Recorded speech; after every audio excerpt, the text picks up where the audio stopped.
मशक्कत एवं संघर्षों के बाद सहारा इंडिया के निवेशकों को राहत मिला, जिसे सरकारी सिस्टम को भेंट चढ़ने के कगार पर है। संयुक्त ऑल इंडिया जन आंदोलन संघर्ष मोर्चा के राष्ट्रीय अध्यक्ष अभय देव शुक्ल पूरे देश में मुहिम चलाकर निवेशकों के धन वापसी को लेकर लोगों को जागरूक किया। परिणाम बेहतर नजर आया, धन वापसी के रास्ते भी खुले।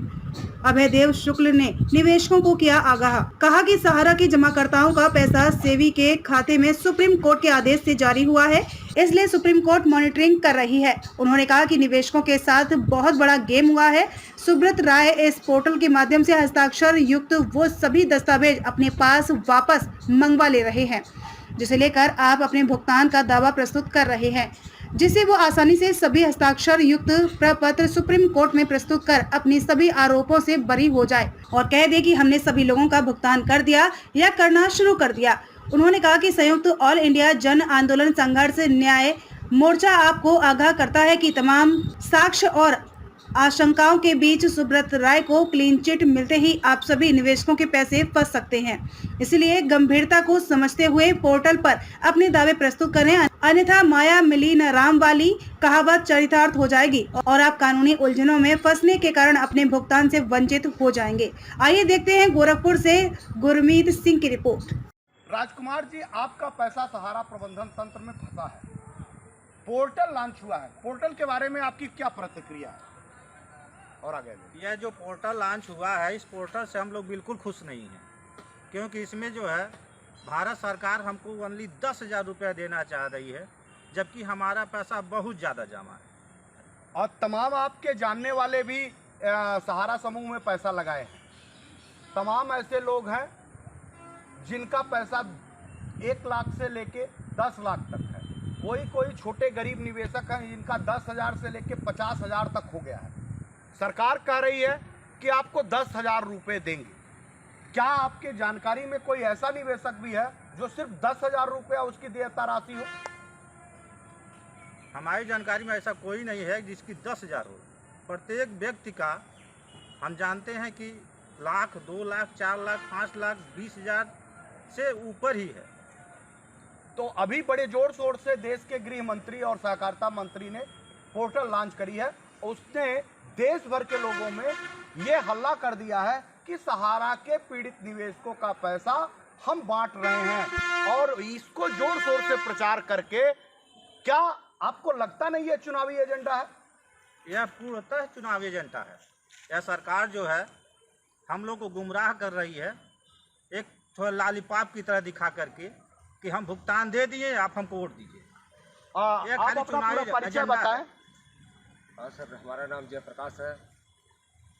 जयप्रकाश जी, क्या चुनावी पोर्टल है ये, या सहारा के पीड़ितों के लिए कुछ करेगा? नहीं, ये चुनावी माहौल बना रहे हैं जीतने के लिए अपने चुनाव को। बीजेपी सरकार पोर्टल लॉन्च करके चुनाव जीतना चाहती है। हाँ, ये गोरखपुर के वो तमाम लोग हैं जो बीजेपी अपना चुनाव 4 राज्यों का जीतना चाहती है। इनका कहना है कि उससे किसी भी गरीब निवेशकों का कोई भला नहीं होना है, उल्टे जमाकर्ताओं और कार्यकर्ताओं में वर्ग संघर्ष हो जाएगा। पूरा परिचय आपका सुनना चाहता हूँ। गोपाल जी, आपका पैसा और आपके साथ कई लोग ऐसे हैं जिनका पैसा फंसा हुआ है। बहुत लोग हैं। कितना पैसा है आपका? लगभग 2 करोड़ रुपये। 2 करोड़, यानी आप कार्यकर्ता हैं? कार्यकर्ता है। आपके निवेशक भी हैं? हाँ। तो कार्यकर्ता और निवेशकों के बीच में कहीं वर्ग संघर्ष की स्थिति तो नहीं हो रही? ऐसा समस्या आने वाला है, अगर पेमेंट नहीं हुआ तो वर्ग हो सकता है। क्या जब से ये पोर्टल लॉन्च हुआ है तब से आपके पास जमाकर्ताओं के लोगों का फोन आना शुरू हुआ है? फोन आना शुरू हुआ, क्या कभी कभी बात विवाद भी हो जाती है। क्या इस पोर्टल से आप संतुष्ट हैं? संतुष्ट एकदम नहीं है, क्योंकि 1 लाख 2 लाख जमा है और 10,000 रुपये मिल रहा है। सरकार 10,000 दे रही है, आप अपनी बच्चियों की शादी कराइए ना, कौन रोका है आपको? वो 10,000 से क्या होगा? 10,000 में तो कोई काम नहीं हो पाएगा। नहीं, सरकार तो कह रही है आप उसको 10,000 से अपने बच्चे की शादी करा सकते हैं, अपने बच्चों की पढ़ाई करा सकते हैं, लड़कियों की शादी हो सकती है। चुनावी एजेंडा है जिसके साथ वो लोगों को बेवकूफ़ बना रही है। लोगों को बेवकूफ़ बना रही है सरकार। लोगों को स्पष्ट कहना है कि लोगों को बेवकूफ़ बना रही है सरकार। क्या पोर्टल पे आप जाके आपको अपलोड करेंगे? नहीं, हम नहीं करेंगे। क्यों? आखिर सरकार कह रही है। सरकार कह रही तो कहने से क्या होता है, और पैसा हमारा कौन देगा? मान ले 10,000 मिलेगा, उसके बाद क्या होगा? हमारे सरकार तो कह रही है उसके बाद हम आपको उसके आज बाद ले लेंगे, उसके कहाँ से बाद देगा? फिर हम सुप्रीम कोर्ट में जाके अपनी बात नहीं, रखेंगे। उसके बाद देवे नहीं करेगा, वो खाली झूठ बोल रही है। खाली झूठ बोल रहे हैं, सरकार को आप झूठा साबित कर रहे हैं। बिल्कुल झूठा साबित करेंगे, जब हमारे मन लाफिक काम नहीं हुआ तो झूठा साबित करेंगे ही करेंगे। आपने क्या सपने देखे थे? हम तो सपने देखे थे कि आने वाले समय में एक अच्छा खासा पैसा इन्वेस्ट किए तो अच्छा खासा रिजल्ट मिलेगा, लेकिन आज वो रिजल्ट डूबते हुए नजर आ रहा है। आपका क्या नाम है? सुग्रीव। सुग्रीव जी, आप कार्यकर्ता हैं या जमा करता? हाँ, नहीं, हम कार्यकर्ता। कितना पैसा आप लोगों ने इन्वेस्ट कराया है? करीब होगा कम से कम 3 से 4 करोड़, 4 करोड़ के आसपास। 3 से 4 करोड़ के आसपास।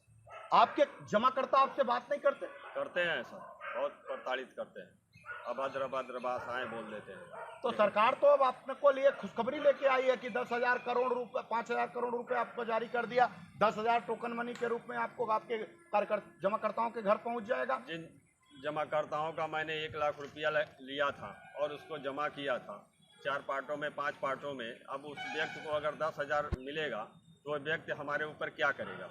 वो कहेगा भाई हमने तुमको 10,000 दिया था कि 1 लाख दिया था। ऐसे में वह संतुष्ट होकर हमारे साथ कुछ भी दुर्व्यवहार कर सकता है। आपके गोरखपुर की सरजमी पे, गोरक्षनाथ की धरती से इस प्रदेश के मुख्यमंत्री योगी आदित्यनाथ जी निवास करते हैं।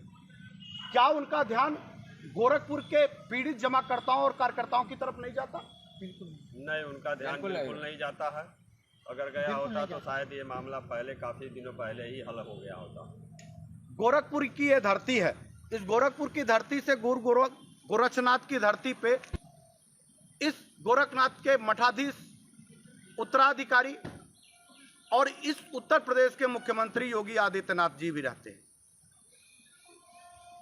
देश में पोर्टल लॉन्च हुआ है, भारतीय जनता पार्टी की सरकार है और केंद्र की गवर्नमेंट ने बड़े जोर शोर से सीआरसीएस का पोर्टल लॉन्च किया है।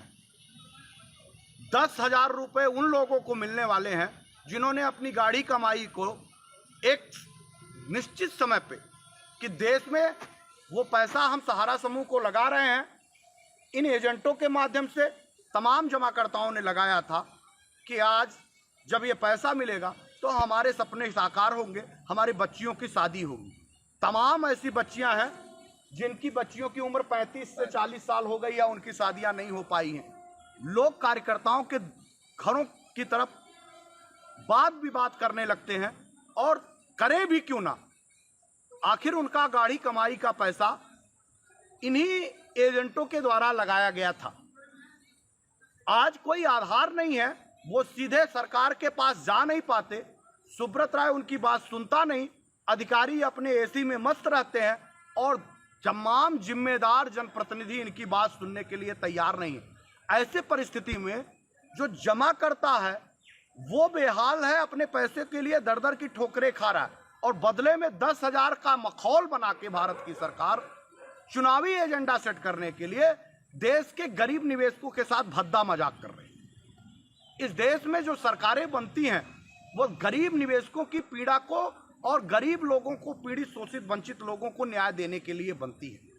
3,000 से ज्यादा गंभीर आपराधिक मुकदमे सुब्रत राय के ऊपर दर्ज है, और तमाम ऐसे लोग हैं जो अपने पैसे के लिए विभिन्न कोर्टों में और विभिन्न जगहों पे अपना आवेदन प्रस्तुत किए हैं। उपभोक्ता फोरम में पूरे देश में लाखों से ज्यादा केस पेंडिंग पड़े हैं। देश की हाई कोर्ट से लेकर देश की सुप्रीम कोर्ट तक लोगों ने अपनी हाजिरी लगाई है, लेकिन सुप्रीम कोर्ट न्याय प्रणाली की, न्याय की देवी की दोनों आंखों पे पट्टी बंधी है। वो जो जजमेंट करती है वो आंखों पे पट्टी बांध के करती है। सामने वो अपराधी अपराध पे अपराध, अपराध पे अपराध करता जाता है, वो पट्टी बांधे न्याय कर रही है। क्या देश के निवेशकों और देश के लोगों का विश्वास न्यायिक प्रणाली की तरफ रह जाएगा? सुप्रीम कोर्ट जैसी संवैधानिक संस्थाएं भी देश में 86,000 करोड़ रुपए में सूद में ब्याज समेत सुब्रत राय और प्रबंधन तंत्र ने हाईजैक करके रखा है, और करोड़ों निवेशक दर दर की ठोकरें खा रहे हैं। लेकिन देश की सरकारें और माननीय सुप्रीम कोर्ट दोनों आंखें मूंद करके सिर्फ मखौल उड़ाने का काम कर रहे हैं, और एक नया फरमान जारी कर देते हैं कि 10,000 रुपए ले जाओ और अपने बांड, अपने हस्ताक्षर पे कर दो और एक बार ही OTP पूरे उस पे जाएगी और उस OTP पे आने के बाद आप आधार कार्ड फिलअप करेंगे, उसके बाद आप कोई आधार कार्ड फिलअप नहीं कर पाएंगे और जो आपका प्रपत्र जाएगा, सारे के सारे प्रपत्र एक सुनियोजित साजिश के तहत वो मंगवा रही है, जिससे देश में सुब्रत राय उसी प्रपत्रों को लेकर देश की सुप्रीम कोर्ट में जाके कह दे कि हमने अपनी पूरी देनदारी दे दी है, अब हमारे पास कोई देनदारी शेष नहीं बचती है, क्योंकि देश भर से उस प्रपत्र पे दस्तखत करा के निवेशकों से मंगा रही है और जिसको उस पोर्टल के माध्यम से मंगाने का काम भारत की सरकार कर रही है। यानी भारत की सरकार सीधे सीधे सुब्रत राय को बचा रही है और वो 86,000 करोड़ रुपए सूद व ब्याज समेत वो भारत की सरकार उनको गिफ्ट देने जा रही है। वो सीधे सीधे इस बात को इंगित कर रही है कि आप दस्तखत करिए और एक क्लीन चिट दे दीजिए सुब्रत राय को, ताकि सुब्रत राय फिर से एक बड़े व्यवसाय करके देश के गरीब लोगों को लूटने का काम करना शुरू कर दे। उससे कमाए हुए हिस्से से हम बारी बारी से निकालें और उसको चुनावी एजेंडे में खर्च करें। चुनावी एजेंडे का पूरा सिगुफा बन के रह गया है ये पोर्टल। तमाम लोगों की राय है कि इस पोर्टल में कोई भी व्यक्ति अपनी दावेदारी प्रस्तुत ना करे। अगर वो प्रस्तुति करता है तो निश्चित तौर पे वो लिखित दस्तावेज भारत सरकार को सौंप देता है, सुब्रत राय को सौंप देता है। उसके आधार पे सुब्रत राय सुप्रीम कोर्ट में बयान एलपी लगा के दावा प्रस्तुत कर देंगे कि हमने 86,000 करोड़ रुपए मैं सूद ब्याज वापस कर दिया, अब मेरे पास कोई शेष धनराशि नहीं बचती है। तो क्या होगा ऐसे में? तमाम लोग बेमौत मारे जाएंगे, लाखों लोग डिप्रेशन में आके आत्महत्या कर लेंगे, जिसका उत्तरदायी भारत की सरकार होगी। आपके पास तक ये वीडियोस जा रहा, आप सोचिएगा, आप समझिएगा कि भारत सरकार की मनसा क्या है। इसके आड़ में वो सुब्रत राय को कितना बड़ा रिलीफ देने जा रही है कि 86,000 करोड़ रुपए मैं दस्तावेज हस्ताक्षर करा के उन निवेशकों से ले रही है और उसी को लगा के सुप्रीम कोर्ट में अपनी दावेदारी प्रस्तुत कर देंगे कि हमने संपूर्ण भुगतान देश के निवेशकों का कर दिया है। हाय ऐसा कानून, वाह रे भारत का न्यायिक प्रणाली व्यवस्था और वाह री सरकार जो अपराधियों को भी संरक्षण दे रही है और व्यापारियों के हाथ में कठपुतली बन के देश के लोगों का खून चूस रही है। फिर किसी अगले जिले से आपको निश्चित तौर पे सहारा के प्रबंधन तंत्र की और सरकार की पोल खोलते नजर आएंगे। जन आंदोलन चैनल पे बराबर बने रहिए, लाइक करिए, सब्सक्राइबर करिए और देश भर में इसको शेयर करने का काम करिए। धन्यवाद। बेबाक खबरों के लिए हमारे YouTube चैनल को सब्सक्राइब करें। देश, प्रदेश एवं स्थानीय खबरों के लिए हमारे वेबसाइट www.bntlive.com पर लॉगिन करें। साथ ही Facebook, Twitter, Telegram, Instagram, LinkedIn पर भी फॉलो कर सकते हैं। धन्यवाद।